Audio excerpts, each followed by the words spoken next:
Mike Walensky to discuss David Perdue's comments, which surfaced last Friday, where he compared Nazi Germany to Twitter's decision to ban Donald Trump.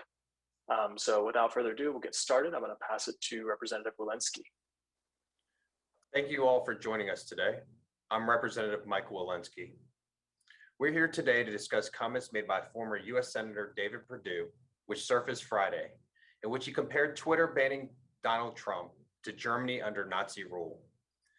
As a Jewish person, Perdue's comments make me sad and angry. Regardless of your party affiliation or your faith, these comments are ignorant, harmful, and wrong.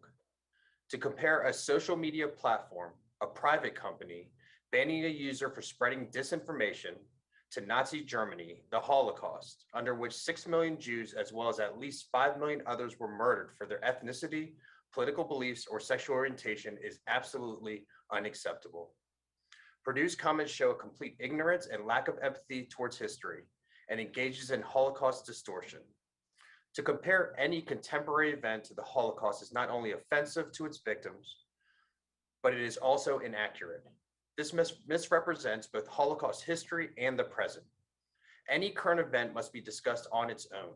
I pray never again will we see anything that can be compared to the Holocaust, and any comparison grossly minimizes the suffering of the millions who were murdered and many more who suffered. To make a comment like this while running for our state's highest office shows that David Perdue is unfit to be Georgia's next governor. And let's not forget, this isn't the first time that Perdue has engaged in this type of rhetoric. In 2020, he ran an ad where he altered an image of his opponent, Jon Ossoff, a Jewish man, to enlarge his nose. David Perdue should be ashamed of his comments. He should retract them immediately and apologize to not only Georgia's Jewish community, but the whole Jewish community. Thank you. Now I'll pass it to Rabbi Ellen Nemhauser.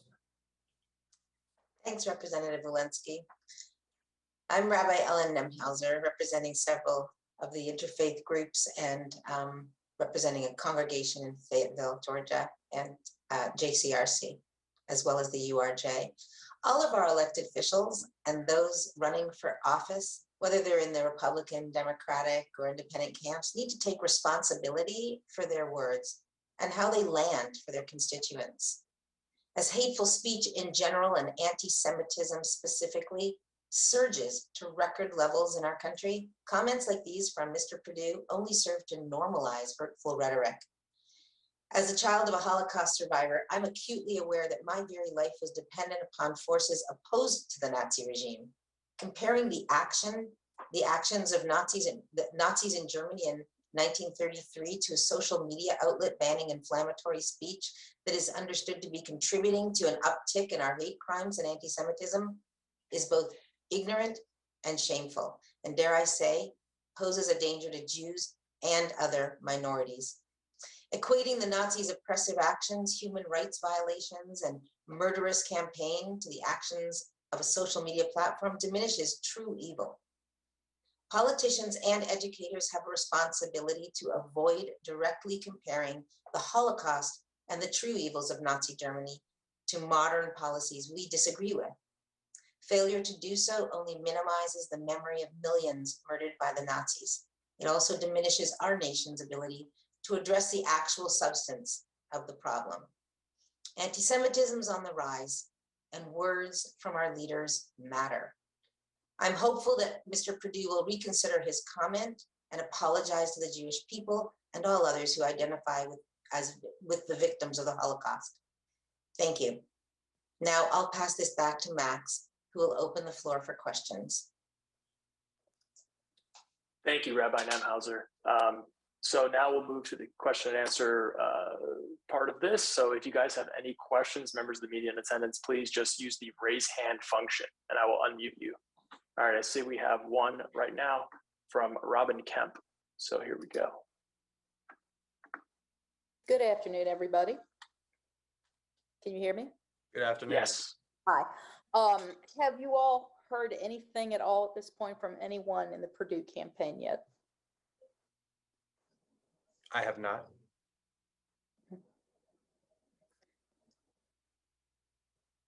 No, I have not either. As far as I know, nothing has been addressed to the Jewish community at large. Any chance that you've heard from any Republican members of the Jewish faith on this subject? In the Georgia General Assembly, I am currently the only Jewish member. So I'm the only Jewish member of both House and Senate at the current time. Okay, thank you.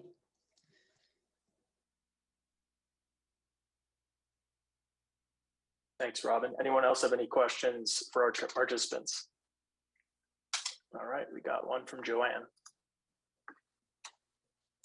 Hi there, can you hear me? Yeah. Hi there, good afternoon. Thanks for doing.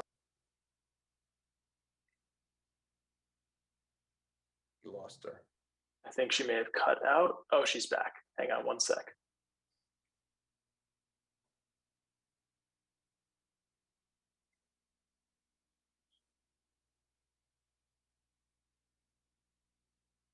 I think she needs to be unmuted. Are you hearing me again? Yes. Oh, I'm sorry. Just talk to me a little bit more about your feelings when you hear these kinds of remarks, especially the rabbi who talks about having that kind of firsthand experience. Do you expect this to continue? This rhetoric has kind of been ramping up from a lot of politicians. What are your hopes right now?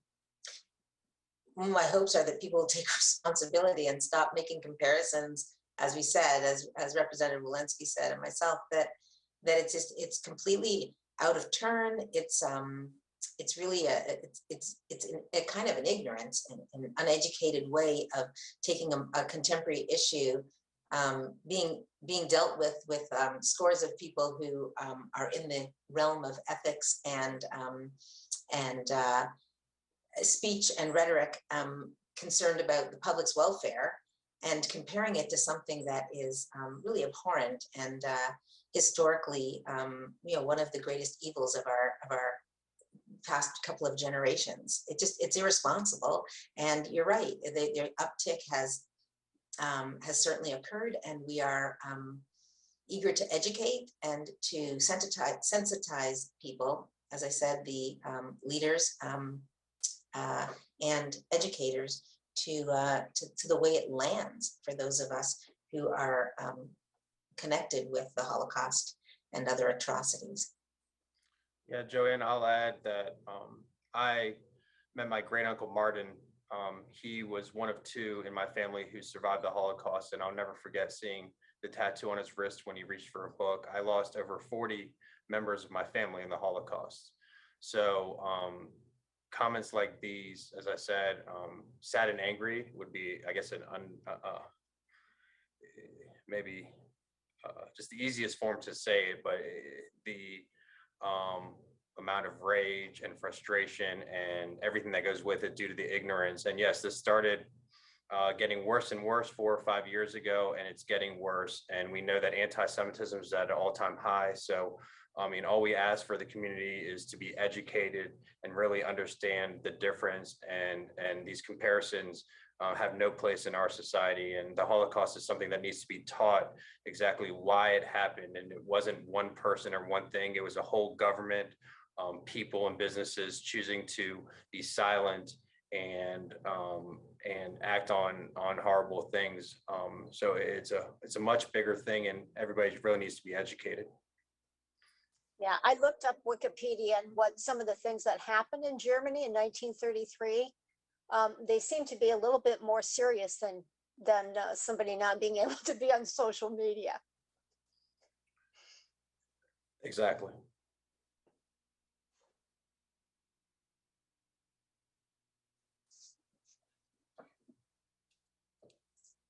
All right, we have one question in the chat from Sam Gringlis.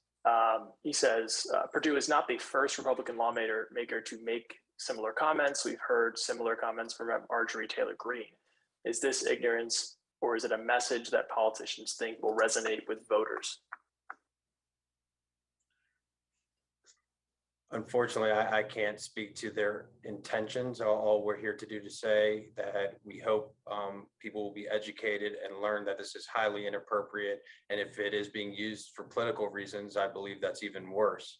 But we're here to really just ask that there's an apology and that politicians stop using these comparisons because it's inaccurate and incredibly harmful to many here in Georgia and across the world.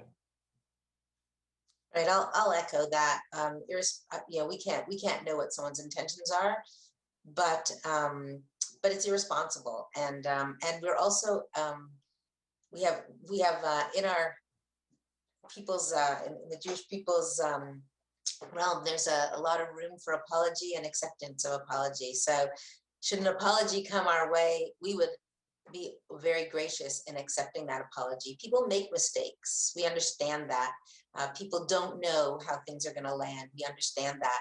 But we have a whole specific day in the year, or even a 10-day period during our year when we apologize for the wrongs that we've done, whether intentional or unintentional.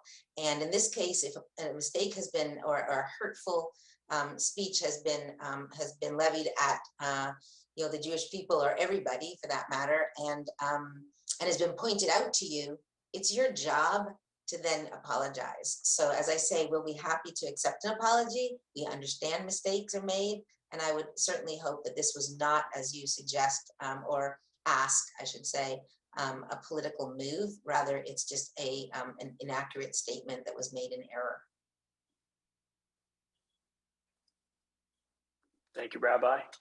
Anyone else have any other questions for our participants? We have a couple more minutes. All right, we have one more question in the chat from Robin Kemp. She says, thinking of CRT legislation, wouldn't teaching the Holocaust fall under the category of, quote, making people uncomfortable? Why does the discomfort matter? I can answer the first question. We've seen several CRT bills, and the more broad they are, would limit the teaching of the Holocaust and would be very concerning. The second question, I don't really, sorry, it's written, so I don't understand the exact answer, but I can say that some CRT bills would ban the Holocaust, and this would be incredibly harmful. And the Holocaust is something that needs to be taught. It's not just about the millions of Jews and the millions of people that died. It's to show that, sorry, my computer doesn't, it's not just about the millions of people that died. It's really to show what happens when a democracy fails. And when a democracy fails, what horrible things can be done. It wasn't just Adolf Hitler who did this on its own.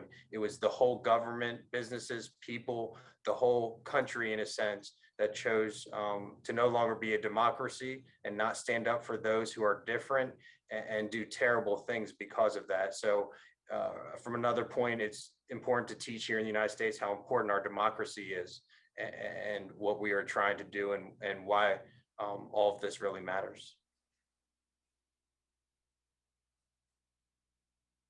Thanks, Rep. We have one more question from Alessandro.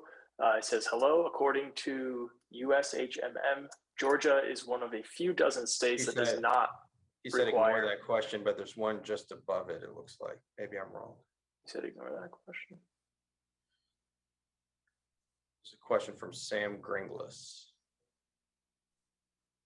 All right, hang on. We have one that, well, yeah, he said, never mind, ignore it. Okay, so Sam, this is to you, Rep, as the only Jewish member of the General Assembly, now retiring. Can you talk about the importance of having representation in Georgia's government when an issue like this arises?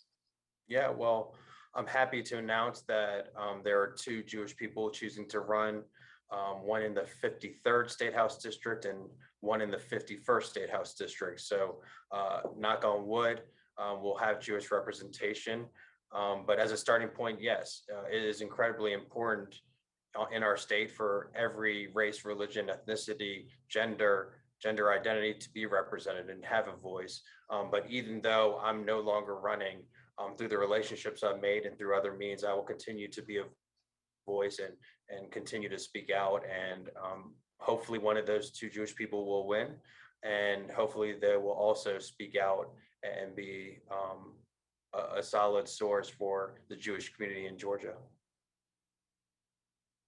Yeah, it's critical. I'll just also be grateful to Representative Mike Walensky for representing both the best interests of our community, but also for to be a voice for the Jewish people. And I think that when we, as a community, see ourselves represented in our elected officials, it gives us faith and hope and power. Makes us feel that we have a voice, and that gives that a power to that voice. So again, irrespective of your race or religion, your ethnicity, your background, I think, and your identity, seeing yourself represented in government is critical. Thanks, Rabbi. We can take one more question, but if not, we will close this up and finish up. So I'll give just a minute if anyone wants to ask one final question.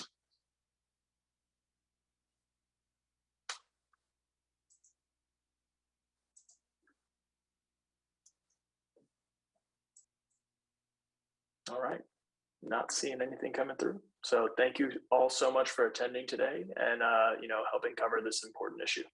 And thank you, Rabbi Nemhauser and Rep. Walensky, for lending your voices here.